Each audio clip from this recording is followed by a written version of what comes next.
How's it going? My name is Brent from Encore PPF and Tint, and today I wanted to go over with you a little bit about silvering. So, silvering underneath paint protection film is a distortion in the adhesive, so some kind of disturbance. And there is a way to correct it most of the time, although you're never going to get it perfect. That's the whole reason you have it, is because it wasn't because there was a disturbance. So you've already done the damage to the adhesive, and even if you do correct silvering, let's say that you are able to get almost all of it to go away so you don't see the silvering anymore, there is still going to be some kind of distortion in the adhesive where it's going to look a little bit ripply. It's not going to look just like glass or just like the paint. It'd be something that you can see in certain lights and angles. So let's kind of go over those things, and then I'll kind of show you how I'm gonna correct some of them. I think I've got like a few different mirrors. Most of the time I'm running into that on mirrors or difficult areas to stretch. And we'll kind of go over some of that, as well as go over how to correct it as much as you can. So let's see if we can get zoomed in enough so that you can see this. It's very minor. It's right here in front of my fingernail.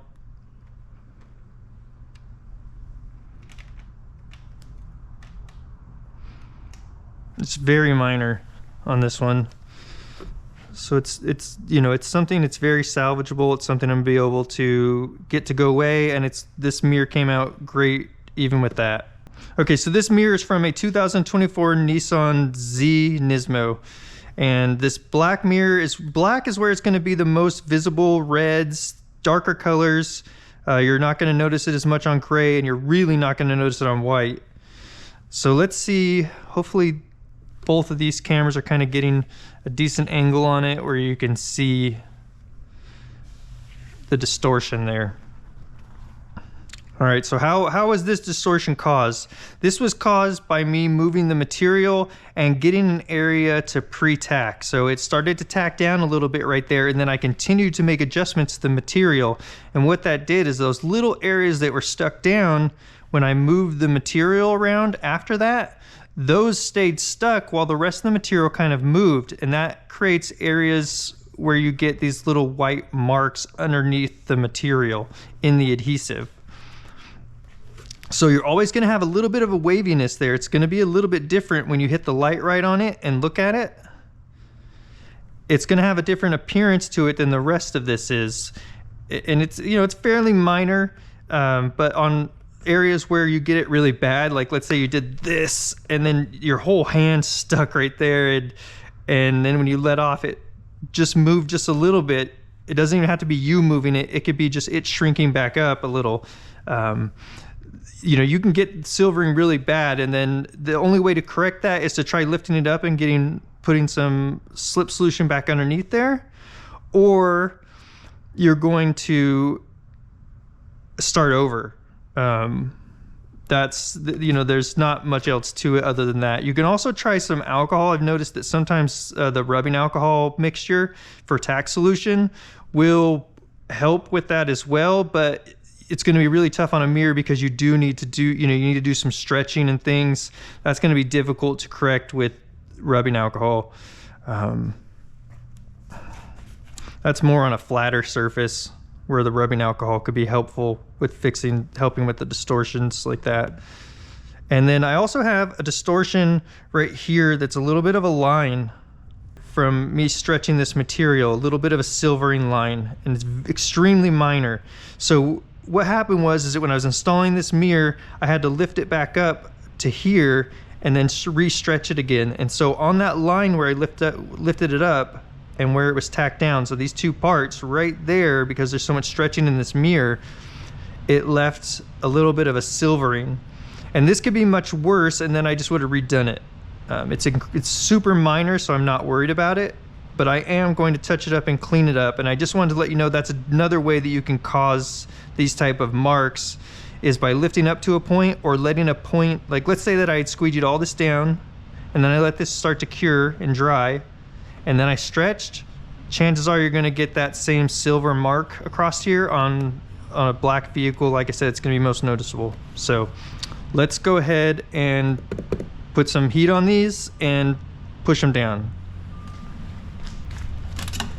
All right, so my tools of choice to clean up distortions like this are normally going to be heat.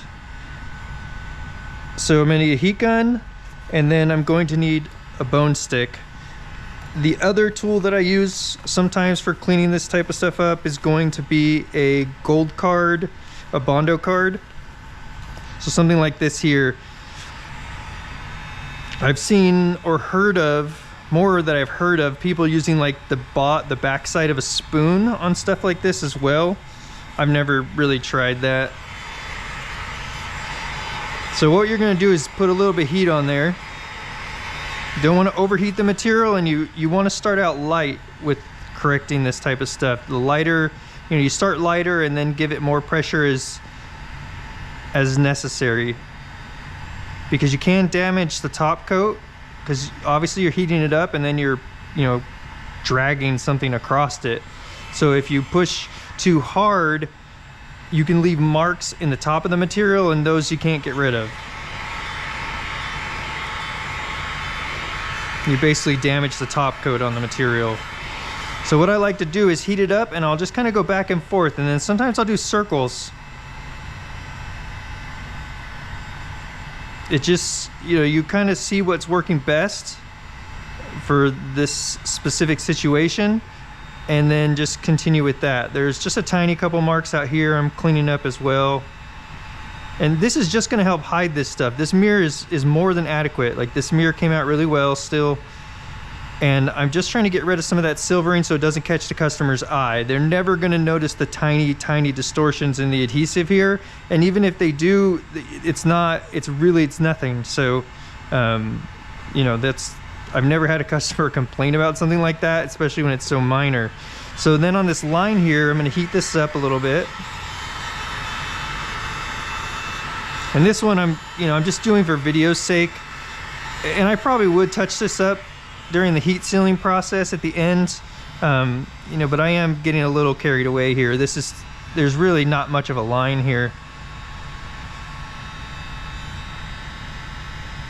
But if you do some stretching away from an area that's already tacked down, this is just good to know that you can come back and kind of help eliminate that silver line, if it's something you're going to leave on the vehicle. I mean, anything you can do to take away, from an error that you made during the install, or a distortion, is a great thing. So that if the customer never notices it, then it's never a problem, right? So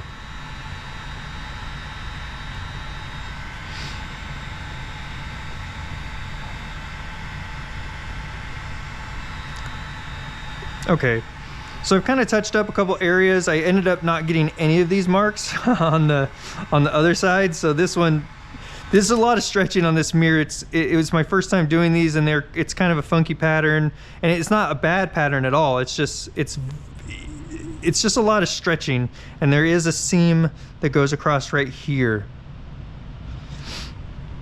So, and then the rest of it is one piece, and then with this relief cut seam in it. Okay, terrific. So I got those to go away. I've noticed that when you use heat with it, it does help them stay away better. Although you will notice that after a little while, you might have some come back a little bit, especially on areas. These aren't going to be an issue, but on spots where it's worse, they're not always going to stay away as good as they look right after you're done pushing them down. So you could recheck that area later and maybe give it a little bit more heat, and maybe try a different, try the circles, or try going this way across it instead of this way. And you're just trying to minimize that so it's not so visible. Okay, so let's wipe this off. And I'm really not sure. So there's a couple really fine little scratches in that are gonna self-heal. Let's see if there's any way that we can kind of see the distortions that are left. So I think I can see in the camera right along a line right here.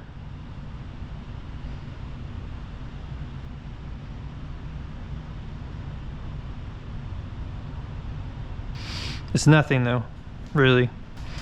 All right, terrific. So that's the process of cleaning up some silvering, and a couple ways that you can get them and a couple ways that you can help take care of them.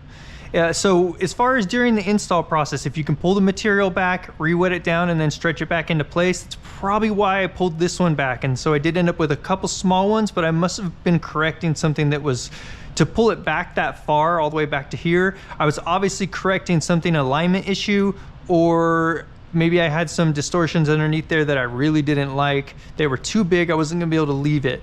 And so that's probably why I pulled it back to here. I can't remember. And unfortunately I didn't record it. So anyways, if you can pull it back, there's a chance you're gonna be able to eliminate those completely from as far as being visible. You'll probably still have the distortion a little bit, but you won't have the silvering potentially if you're able to pull it back and then lay it back down. If you know you're already done with the install, like this one here, and you're going to just do some touch up after the install, that's the way that you take care of it, with the heat and some kind of a really smooth tool that has a, you know, it's kind of rounded, because if you know when you warm that up, you can really dig into it with a bone stick. The bone stick actually has one side that's usually a little bit, I don't know if you want to call the bend a little bit sharper than the other side.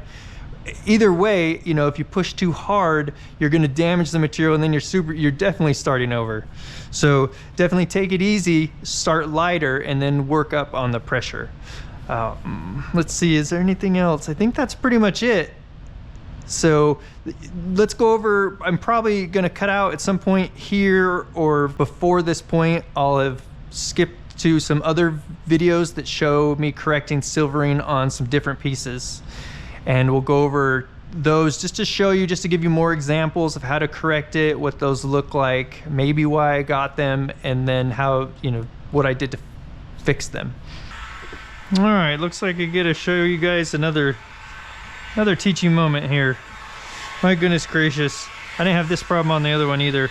Right here I've got some silvering, and so what we're going to go ahead and do, you can see the silvering here, and what that's from is maneuvering the film around while the adhesive is starting to tack. So basically that adhesive is starting to tack, and then I'm moving it around, and that makes it get these marks in it like this here. And what we're going to do is we're going to put a little bit of heat on those, and we're going to start out more gentle than hard,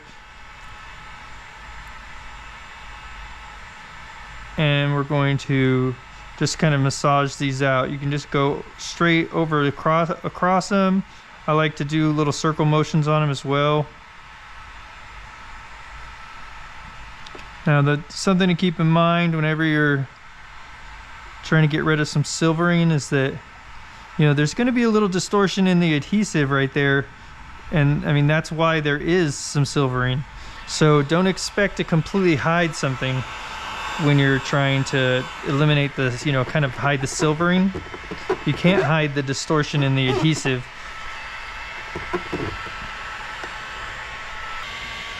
Let's go ahead and take a look at this spot right here, which is called silvering.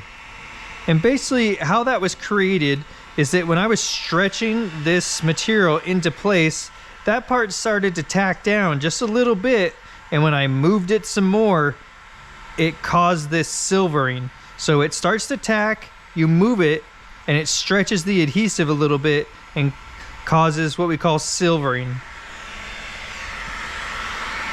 Let's go ahead and minimize that.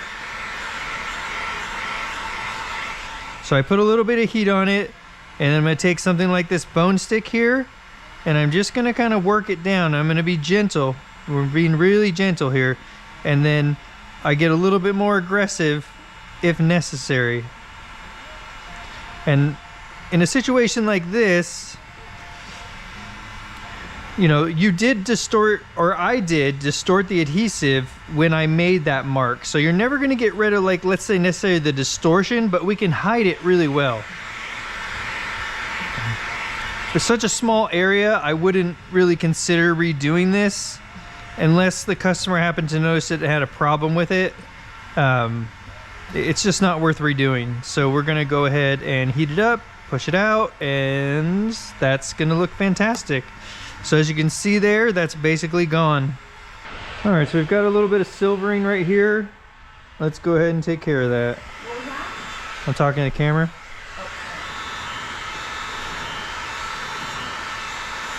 So I'm gonna put a little bit of heat on it, and then we're just gonna massage it with this bone stick. You can kind of go straight across it. You can go this, just, you know, try different things, I do some swirls a lot across areas like that.